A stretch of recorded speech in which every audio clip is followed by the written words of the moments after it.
l'éco-centre Pierre et Terre a été créé en 1997. On est une petite équipe de 4 salariés, mais qu'on réalise quand même un accompagnement auprès de plus de 100 familles par année, auprès de plus de 40 collectivités. Et tout ça, à la fin, ça représente un public à peu près de 7 à 10 000 personnes par an. Ce bâtiment, on l'a créé en 2010, qu'avec des matériaux biosourcés ou essentiellement. Bottes de paille porteuse, des indualateurs, murs en pisé, construction de murs en adobe, de la laine de mouton en isolation avec de la boîte de cellulose, du chaux-chambre, des carreaux de terre cuite, du bois local, des volets isolants par l'intérieur et par l'extérieur. On a plus de 66 tonnes d'inertie, tout cumulé. Et après, une surface sud quasiment toute vitrée. Il suffit qu'un rayon de soleil d'un quart d'heure au bon moment dans la journée, ça suffit pour gagner les kilowattheures et les accumuler pour quelques jours, quoi. Et ça nous a permis concrètement de faire prendre conscience que c'était possible. Qu'en gros, ce qu'on disait, oui, c'est possible. Et là, on le prouve concrètement, quoi. Depuis 2010, on n'a jamais eu de besoin réel en chauffage, même dans l'hiver où il a fait le plus froid.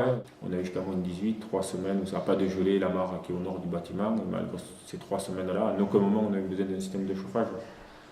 Et on a les mêmes résultats en été où on a eu des journées de canicule avec 40 degrés à l'extérieur, 35 personnes dedans. Ils sont rentrés, il faisait 23 degrés, ils sont ressortis, il faisait 24,5. Donc on n'avait pas besoin de clim non plus, quoi. Et quand je dis l'hiver qu'on n'avait pas besoin de chauffage, on est en moyenne à 22 degrés de température à l'étage. On a installé une mini-éolienne, 3 kW crête, couplée à une mini-station solaire photovoltaïque de 3 kW crête également. Donc dans l'idée de se dire on ne va pas faire une grosse installation, mais on va chercher à couvrir juste nos besoins. Et que quand il n'y a pas de soleil, peut-être qu'il y a du vent ou vice-versa.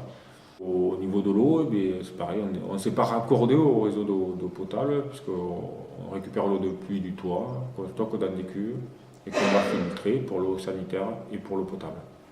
On est autonome à nous, mais on fait attention de la polluer le moins possible, que ce soit au niveau de la cosmétique, au niveau de l'entretien des produits ménagers, qu'ils soient le moins polluants possible, et ensuite des toilettes sèches.